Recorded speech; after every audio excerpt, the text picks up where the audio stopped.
মানিয়ে নিলেই সুখ। মানিয়ে নিতে শিখতে হবে। পরিস্থিতি ও পারিপার্শ্বিকতা অনেক রকমই আসবে। হয়তো মেনে নিতে নাও পারি। নিজের মধ্যে থেকে এমন অনেক কিছু হচ্ছে, আমার প্রিয়জন, আমার প্রয়োজন, আমার আয়োজন, অনেক কিছুই আমার মতো হচ্ছে না, আমি পাচ্ছি না। কিন্তু মেনে নিতে যেই আমাদের শক্তি প্রয়োজন, সেটা হয়তো অনেকের অনেক সময় থাকে না। তবে মেনে নিতে না পারলেও মানিয়ে নেওয়ার প্রচেষ্টায় যদি আমি আন্তরিক থাকি, তবে আমি সুখ। মানুষ ততটাই সুখী হয় ঠিক যতটা তার মনকে বোঝাতে পারে। আমি আমার নিজেকে যতটা বোঝাতে পারবো, আমি ঠিক ততটাই সুখী হব। এছাড়া আমার বা আপনার পৃথিবীর যত বড় বড় কাউন্সেলর যতই বোঝাই না কেন, যতই বোঝাক না কেন, কোনো লাভ হবে না। পৃথিবীর সময়টা এমনই, বিভিন্ন রকম ভাবে আমাদের চলতে হয়, অনেক রকম অবস্থা আমাদের দেখতে হয়। আমার প্রিয়জন, আমার স্ত্রী, সন্তান, স্বামী, বাবা মা, আত্মীয় স্বজন, বন্ধু বান্ধব, সহকর্মী, সহপাঠী, প্রতিবেশী, অনেকেই। এই সমাজে তো আমরা পৃথিবীতে কেউ কারোর সাথে পরিচিত হয়ে আসি না। এখানে এসেই চলার পথে বিভিন্ন বাঁকে বিভিন্ন মানুষের সাথে চেনা জানা হয়, পরিচয় হয়, বিভিন্ন কাজ করতে হয়, বিভিন্ন ভাবে নিজেদেরকে তৈরি করতে হয়, পড়াশোনা করতে হয়, ব্যবসা বাণিজ্য করতে হয়, বা চাকরি করতে হয়, বা সামাজিকতা, সবকিছু মিলিয়ে আমাদের কত কাজ, কত রকম করণীয়, অনেক কিছুর মধ্যে দিয়ে আমাদেরকে যেতে হয় অনেক সময়, যেটা আমার ভালো লাগছে না, আমার মতবিরোধ হচ্ছে, অপছন্দ হচ্ছে, আমার কারোর সাথে রাগারাগির দরকার নেই, জাস্ট মানিয়ে নাও। সুখী, এই সুখের চাবি বইয়ের পেছনে আমি লিখে দিয়েছি যে সুখী হবার মন্ত্র কই, মানিয়ে চলি, প্রার্থনায় রই। সুখী হবার জন্য বিশেষ কোনো তন্ত্র মন্ত্র নাই, মানিয়ে নিতে হবে আর ভালো কিছুর জন্য প্রার্থনা করতে হবে। অভাব, অনটন, দুঃখ, দুর্দশা, একাকিত্বতা, নিঃসঙ্গতা, শূন্যতা, অস্থিরতা, হাহাকার, অনেক কিছুই আসতে পারে। তবে আশাহত হওয়া যাবে না, কোনো কিছুতে না, না সম্পর্কে, না ব্যক্তি জীবনে, না সামাজিক জীবনে, না কর্মজীবনে, না শিক্ষা জীবনে। অনেক কিছু হয়তো আমি পড়াশোনা করছি, মুখস্থ করতে চাচ্ছি, হচ্ছে না, ধৈর্য হারা হওয়া যাবে না। আমার প্রিয়জনের সাথে হয়তো আমি যেভাবে চাচ্ছি সেভাবে পাচ্ছি না। আমি চাচ্ছি সে আমাকে সম্মান করুক, সে আমাকে মান্য করুক, সে আমাকে ভালোবাসুক, সে আমাকে যত্ন করুক, সেটা হয়তো পাচ্ছি না। অভিযোগও দরকার নেই, অভিমানও দরকার নেই। অভিমান হতেই পারে, তবে সেই অভিমান যেন এই পর্যায়ে না পৌঁছায় যেখান থেকে তিক্ততা তৈরি হয়। আমি যেটুকু পাচ্ছি, যেভাবে পাচ্ছি, আলহামদুলিল্লাহ। যেটা পাচ্ছি না সেটা আমার না, যেটা আমার সেটা আমি পাবই, যেভাবেই হোক। সেটা সম্পর্কে বলেন, পড়াশোনায় বলেন, যোগ্যতায় বলেন, অর্থে বলেন, স্বার্থে বলেন, যেখানেই বলেন। আমাদের এই পৃথিবীতে এত পাওয়া, এত চাওয়া, এত হাওয়া, এত নাওয়া খাওয়া, আসলে বেলা শেষে আমরা একাই, প্রত্যেকেই ভবে একা এসেছি, একাই যাব। মাঝখানে তব মায়া বাড়ানো, কে থাকলো, কে গেল, কে আসলো, কে কি বললো, কে কি মনে করলো। ওই যে মাতৃগর্ভে প্রবেশের আগে থেকেই তো আমাদের যুদ্ধ শুরু। তখন কিন্তু আমি পেছনেও তাকাই নাই, ডাইনে বামে কোথাও তাকাই নাই। তখন আমার কোনো আকার আকৃতি কিছুই ছিল না, নিশ্চিন্ন অবস্থা প্রায়। ছুটে চলেছি তো চলেছি, আমার গন্তব্য, লক্ষ্য সামনে।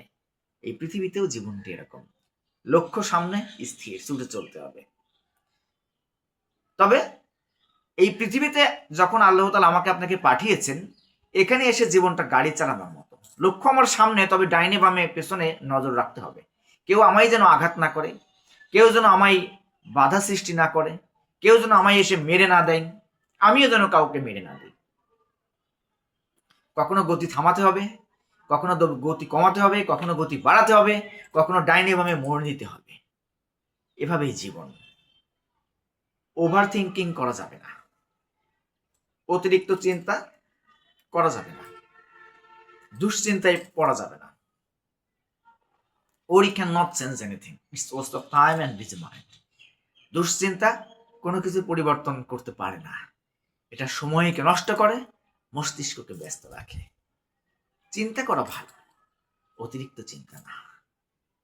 যে চিন্তা আমায় হতাশায় নিমজ্জিত করবে সেটা নয়। অভাব, অনটন, দুঃখ, দুর্দশা, অস্বস্তি, অপূর্ণতা, অতৃপ্ততা, হোয়াট এভার, যা কিছু হোক না কেন, মানিয়ে নিতে হবে। আমি আমার নিজেকে যতটা বোঝাতে পারবো, পৃথিবীর আর কেউ তা বোঝাতে পারবে না। আমাকেই বোঝাতে হবে, আমাকে, নিজেকে। Self treatment is very important. Sheikh Zakia Sultana প্রায়ই বলতেন এই কথা। সেলফ ট্রিটমেন্ট, আত্মচিকিৎসা নিজেকে করতে হবে। কারণ আমাদের এই পৃথিবীর সময়টা খুব নির্ধারিত এবং অল্প। আমাদের আগে বহু প্রজন্ম এসছে, চলে গেছে, আমরা আছি, আমরাও চলে যাব, আমাদের পরেও আরো প্রজন্ম আসবে। আমার সন্তান, তার সন্তান, তার সন্তান, কতদিন পর্যন্ত পৃথিবী চলবে আল্লাহ তাআলা ভালো জানেন। যতটুকু সময় আছি, সকল রকম পরিস্থিতিতে নিজেকে শান্ত রেখে বুদ্ধিমত্তার সাথে উপযুক্ত সিদ্ধান্ত গ্রহণে মস্তিষ্ক খাটাই। রেগে যাওয়া যাবে না হুটহাট, অস্বস্তিতেও পড়া যাবে না। অস্বস্তি হতে পারে, আমরা মানুষ তো, আমাদের মন আছে, প্রেম আছে, আবেগ আছে, অনুভূতি আছে, অভিমানও হতে পারে, তবে সেটা লিমিটেড। এই পর্যায়ে যাওয়া যাবে না যে আমি হতাশায় পড়ে যাব, আশাও হারানো যাবে না। এটা পেলাম না, ওটা খেলাম না, ও আমাকে ভালোবাসলো না, ও আমার সঙ্গে থাকলো না, এ আমাকে বুঝলো না, দরকার নেই। যে বোঝার সে বুঝবে, যে না বোঝার সে না বুঝবে, প্যারা নাই। বুঝলে বুঝাও, না বুঝলে মুড়ি খাও। ঠিক আছে? এই স্বামী স্ত্রী বলেন আর যার বন্ধু বান্ধব যার কথাই বলেন, বুঝলে বুঝো, মাছ না বুঝলে তুমি খুঁজো, সমস্যা নেই। আমার জীবন আমারই, আমি পৃথিবীতে এসেছি, চলে যাব। এই চলার পথে বিভিন্ন কিছু ঘটবে, বিভিন্ন কিছু দেখব, বিভিন্ন কিছু শিখব, এভাবেই চলব। যতটুকু সময় আছে ভালো থাকি, ভালো রাখি, জীবনটাকে সুন্দর করে পরিচালনা করার চেষ্টা করি। আমি যদি নিজেকে না বোঝাই, নিজে যতই আমি বই পুস্তক পড়ি, যতই ট্রেনিং করি, যতই আমি যা কিছু আয়ত্ত করি না কেন, ওটার চর্চা যদি না করি, তবে আমার এই এত স্কুল, কলেজ, ইউনিভার্সিটি থেকে প্রাপ্ত সনদের ঘাটতি আমাকে মানুষ করতে পারেনি। আমরা লেখাপড়া কেন শিখি, কেন করি? বাবা মা কেন লেখাপড়া শেখান?